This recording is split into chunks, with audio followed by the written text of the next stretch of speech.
I'm Anissa Wright with UVTV, and we interrupt this program with breaking news. We have just received word that the long-anticipated book, The Other Chicago Mob, The True Story of Gary Cohen, Man in Blue, is soon to be released. I repeat, the book, The Other Chicago Mob, is soon to be released.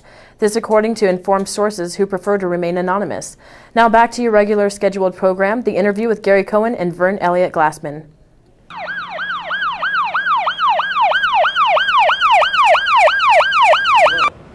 I am Verne Elliot Glassman, author of The Other Chicago Mob, which is the true story of Gary Cohen, Man in Blue. He was a police officer in the city of Chicago from 1966 to 1988. And this story is a police story never told before. It takes you on the streets, on patrol. It gives you the gritty details of what happened, but it also tells the story of rampant illegality and corruption within the department.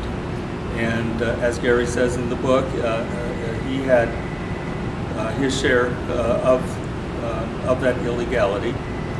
But at this time, he wants to tell the story. This is a story that's been covered up and not recorded, and to set history straight. Now, Gary? Hey, how you doing? I'm Gary Cohen. And I was a Chicago police officer for over 20 years, starting in the 1960s. There are those who say if you remember the 60s, you weren't there. Well, I was there, and I remembered. I remember the corruption. I remember the violence. I remember the absurdities. I had the opportunity to be an eyewitness to history and to work with some of the most unique characters to ever wear a badge. Read The Other Chicago Mob. It's entertaining, it's informative, it's shocking, and it's true. Gary, I have a question for you. This story today is 2009, but our story ends about 40 years ago. Do you feel that what we talk about is still relevant and current in Chicago today? Very much so. I think if anyone who's informed picks up a paper and reads the headlines of what is happening, what has occurred in Chicago, with the connection between the Chicago mob or outfit and the other mob, the police department, you will see the relevance in our story. Do you feel that without facing the reality of the corruption in the past, that the city can actually move forward and claim a new beginning today? It's such an important city. Absolutely not. I mean, I think that's one of the problems of the past has resurrected the future. Why is it that, and I should say, you and I have been working on this book for over a year and a half. Why do you think it worked as well as it did? Why were we able to work so well together to come up with what everybody feels is such a good product? Well, first of all, I think there's the element of trust. I mean, you brought out things that I had repressed for many years in a way that I felt that I could speak to you and entrust you with my story. Why did you tell the story? Well, not being completely altruistic, I did it for myself. It wasn't a catharsis or a mea culpa on my part, but it was a story that I felt needed to be told. It needed to be told from the truth because of the fact that people that were direct participants will no longer be here due to age restrictions and so on and so forth. So in other words, the lies of the past, when the eyewitnesses are gone, the lies of the past become the truth of the future. Yes. Gary, some of these stories on their face seem so outlandish it's hard to believe. Can you speak to that? Well, I can understand that, but obviously my stories are documented by both researchers and news articles.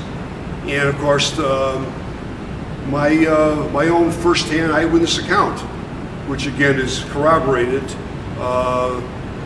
fortunately, by the fact that a lot of this, or a lot of these things I did, the notoriety involved with it was documented by the local press at the time. Gary, we've all heard of the code of silence that police officers everywhere need to live by.